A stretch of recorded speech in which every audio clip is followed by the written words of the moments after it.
Oh my God, he's not human. He's a god.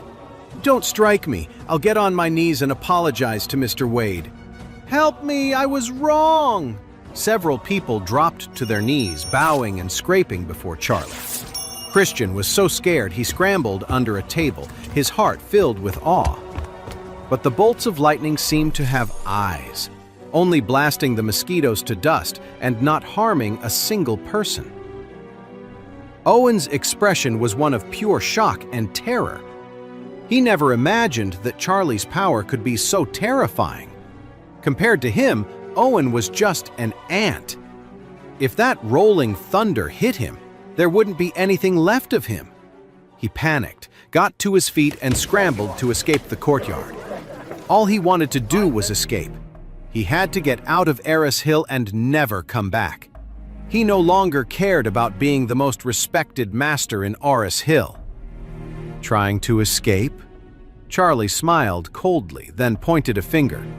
Here, again. A bolt of lightning slammed down, throwing Owen straight to the ground and shattering the pottery jar in his hand. His hands throbbed with pain. He was terrified, shaking and screaming.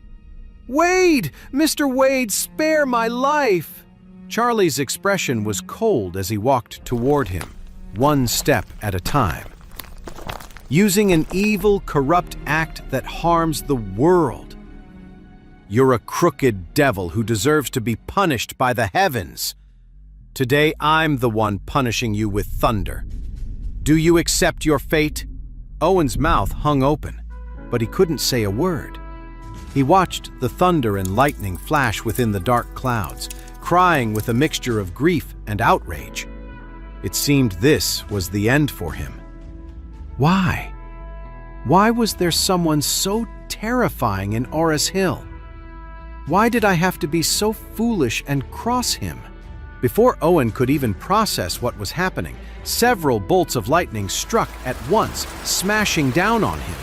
Owen, who had been so aggressive and arrogant just moments before, was slammed to the ground before he could even let out a scream.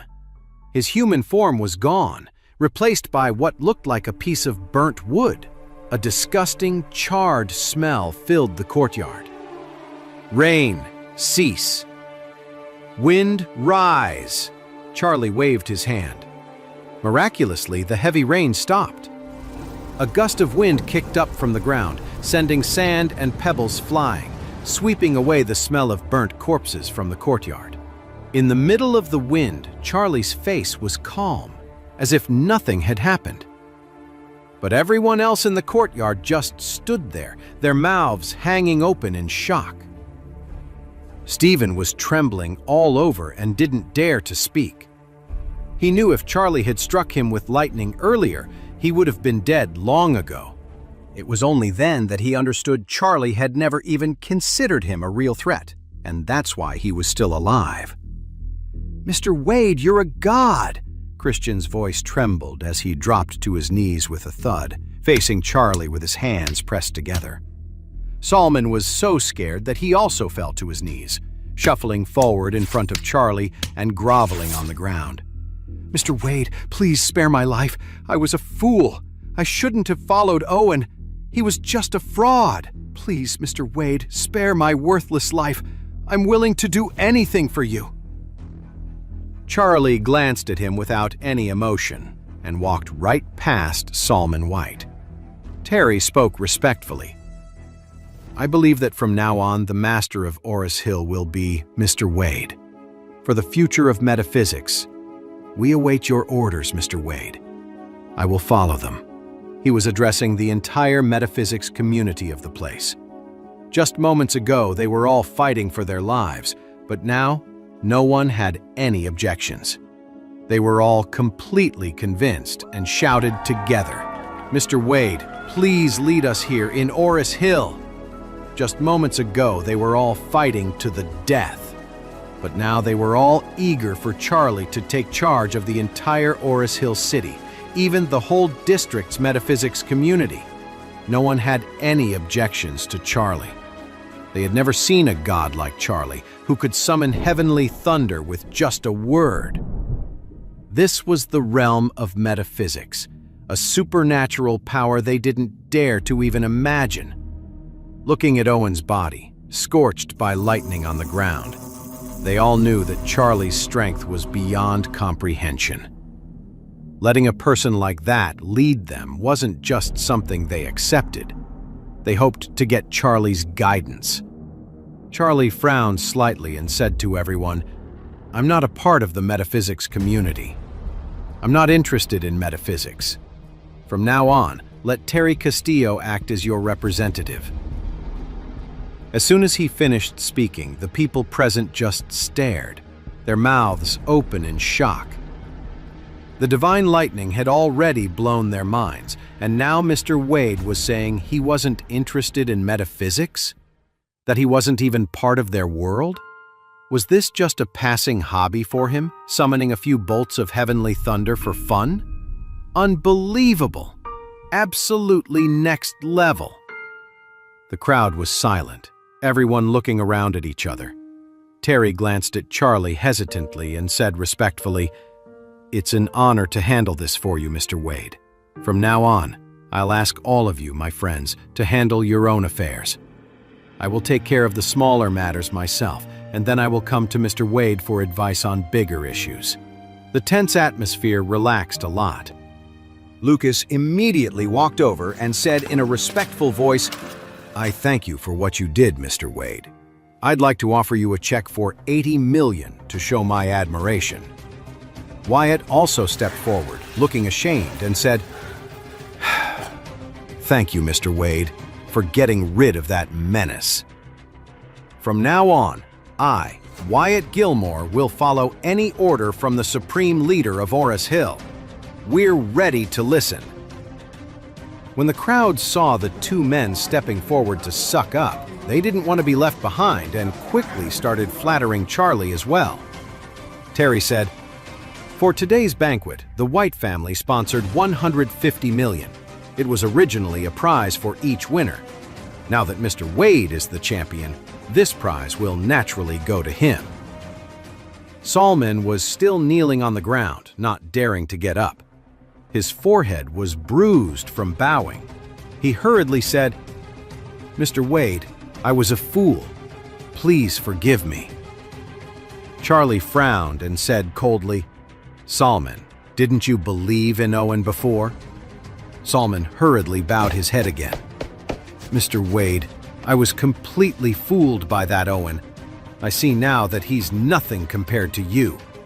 From now on, I'll be loyal to you and only you, Mr. Wade, for the rest of my life." Then he added, "Mr. Wade, to show you how truly sorry I am, I'd like to give you a villa. I'll have someone get it cleaned up, and then I'll give you the key. I'm begging you to forgive me." A villa? Charlie frowned slightly. For someone with his resources, a villa was nothing. But buying one himself would be a problem. After all, he couldn't explain to his wife where the money came from. But if someone wanted to give him one, why say no? After all, he and his family were still living in that small old house, and they really needed to move to a better place. As for Solomon, he was pretty despicable, but he seemed genuinely sorry and didn't deserve to die for his mistake. So Charlie nodded and said, "All right, if you're serious, then fine. But if you ever cross me again, I won't be this forgiving." Solomon was overjoyed and quickly knelt down again. "Thank you, Mr. Wade, for your mercy. I'll seriously reflect on this, and I promise it will never happen again." "All right." Charlie then turned to Christian, who looked utterly horrified. He asked coolly, "Christian, does your family think I cheated you out of your money?" Christian's legs suddenly gave out, and he collapsed to his knees with a thud. He said in terror, "Of course not. I was just confused for a moment and had some doubts about you, Mr. Wade. Now I am completely convinced that you are a true master of metaphysics. Please, forgive me." After he finished speaking, he grabbed a terrified Stephen and yelled angrily, "You idiot! Kneel down!" Stephen was already shaking with fear. When Christian yelled, he instantly dropped to his knees and stammered, "I was wrong, Mr. Wade. Please forgive me. I really didn't mean to doubt you." Christian slapped him hard across the face, then hit him again with a backhand, slapping him a dozen times in a row until Stephen's cheek swelled up. Stephen didn't dare to move. He just knelt on the ground and cried. At that moment, the beating was nothing. He was most afraid that Charlie would call down divine lightning, just like he did to Owen, and strike him dead. Skylar's pretty face turned pale with fright. She never dreamed that Charlie would turn out to be a master with such incredible magical powers. Originally, she had been a little angry with Charlie and felt she had to find a chance to get back at the guy. But now it seemed the man was so powerful that she could only feel awe. She was afraid that Charlie would be angry with her younger brother Stephen, so she also knelt and begged. "Mr. Wade, my brother is still young and doesn't know any better. Please forgive him this time." Seeing the three members of the Knox family kneeling in front of him, Charlie said calmly, "It's good that you're willing to admit your mistakes, so I'll let this go for now. But if anything like this happens in the future, don't blame me for being cruel." As soon as the Knox family heard these words, they hurriedly bowed their heads and thanked him as if they had just been granted a pardon. Warnia stood on the edge of the crowd watching this scene unfold, her feelings a mixture of excitement and confusion. Before today, she had always thought that Charlie was just someone who knew a little about antiques, but that his background was ordinary and he wasn't anyone important. She couldn't believe it. He had been hiding his strength all along. Today's events left Warnia completely speechless. She had never seen anything like it in her entire life. Just then, Charlie took a step up, looked down at everyone present, and said coldly, "Listen to me."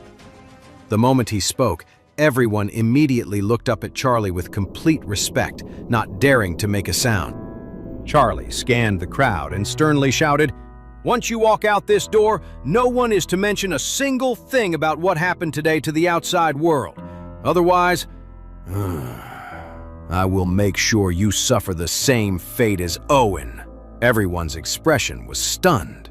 It seemed Mr. Wade didn't want his identity and power to become public knowledge. He really was a low-key master. Unlike the famous Owen, who would show off his shoddy jury-rigging skills everywhere. Compared with Mr. Wade, he was completely worthless. It was pathetic. As a result, everyone clasped their hands and bowed. "We will follow Mr. Wade's instructions." Charlie nodded, satisfied, and said, "In that case, let's leave now." Wait, that's not the end. You've just had a free taste. Now get the full story on the Pocket FM app, link in description. Check out our next video and playlist, and don't forget to like, share, and subscribe.